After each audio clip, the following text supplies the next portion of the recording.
प्रभाग क्रमांक 11 survey number 54-3 Shiv road Indian colony रस्त्याची दुरावस्था झाल्याने रहिवाशांना पावसामुळे चिखल तुडून भर पावसात शाळेत कामाला किंवा इतर व्यवसायास घराबाहेर पडावे लागते। परंतु या खराब रस्त्यामुळे त्यांना अनेक अडचणींना सामना करावा लागतोय। आजूबाजूला पावसाने भरलेले पाण्याचे खड्डे, पाण्याने भरलेल्या अनेक अपघातही झाले, तरी आजपर्यंत कोणीही दखल घेतली नाही। रस्ता फक्त लेआउटवरच दिसतो, प्रत्यक्षात मात्र रस्ता अंधारात असून नसल्यासारखा आहे। चिखल व मातीमुळे रस्त्याची अत्यंत दुरावस्था झाली आहे। तेथील रहिवाशांनी आंदोलन करून दिनांक 30 रोजी सर्व रहिवासी तातडीने पत्रकार परिषद बोलवून त्या रस्त्याची झालेली दुरावस्था सर्व पत्रकारांना दाखवली। यावेळी नगरसेवक मदन बापू गायकवाड, मनपाचे ज्युनियर इंजिनियर गांगुर्डे यांनी त्याची पाहणी करून रस्त्यामुळे होणारे हाल, तकलीफ, कष्ट जो तो आपल्या परीने कथन करून सांगत होता। तरी तात्काळ या झालेल्या रस्त्याची दुरावस्था पाहून जर 7 दिवसाच्या आत या रस्त्याचे काम झाले नाही तर स्थानिक गणपती नागरिक महानगरपालिकेतच बसवणार।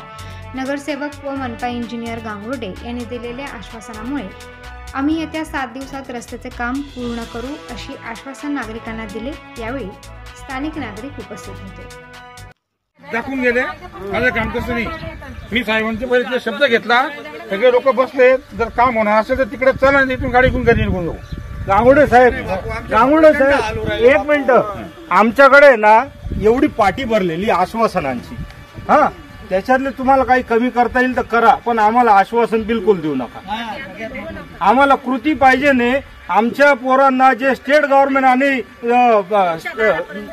आपलं केंद्र शासन जे म्हणतं की सर्व शिक्षा अभियाना अंतर्गत सगळे मुलं शाळेत गेले पाहिजेत, मग आमच्या मुलं शाळेत जात नाही, याला प्रशासन जबाबदार आहे का कोण जबाबदार याचं उत्तर द्या।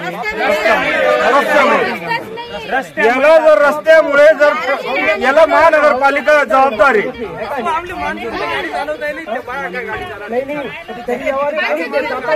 हे बघा, परिस्थिती खरोखर भयानक आहे, गंभीर आहे, त्याच्याबद्दल काही विषय नाही। गांगुर्डे साहेब, आपल्या थ्रू मी माननीय कमिशनर साहेबांना विनंती करू इच्छितो की इथे जे बांधकाम परमिशन देण्यात आलेले आणि त्याच्या अनुसरून जे इथून टॅक्स वसूल करण्यात आलेला आहे त्याचं बेनिफिट इथल्या नागरिकांना जर मिळत नाहीये तर महानगरपालिका काय करते?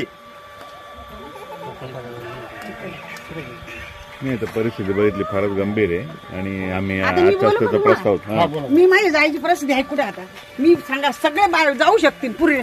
मी 15 दिवसापासून माझं दवाखान्यात जायचंय, ते भाऊजी ती बाईची काल सलाईन लावली, त्याला सलाईन लावली, ते पण नाही जाऊ शकणार। ठीक आहे ना, 2 मिनिटं इकडे सेवा घ्यायला सुद्धा कसं जायचं आम्ही आमच्या घरून?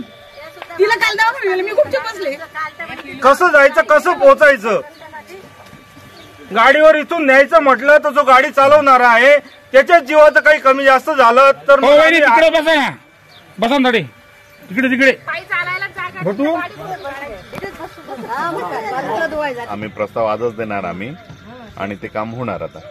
WBM आता टेम्पररी कधीपर्यंत होईल तुमच्या अंदाजे? शासनाचं काम लेट चालतं हे सगळ्यांना माहिती आहे। गणपती आणायचे बचतचा काही विषय नाही। ठीक आहे, आम्ही याबाबत आहे ना साहेबांशी चर्चा करू की अत्यावश्यक मध्ये कसं करता येईल, अर्जंट मध्ये कसं करता येईल, त्यासाठी वेगळी काही मंजुरी घ्यावं लागत असेल त्याबाबत आम्ही साहेबांशी चर्चा करू। आमची ही पण विनंती आहे, आम्ही सगळे सह्या द्यायला तयार आहे। जर तो सिमेंट कॉन्क्रीट जर रस्ता जर पास झालेला आहे त्याचा निधी जर इकडे वर्ग केला तुम्ही तर नवीन निधी पास करायची काही गरज नाही। तसं नाही होत, तसं नाही होते। जिथे काम मंजूर झालं ना ते काम तिथेच करावं लागतं।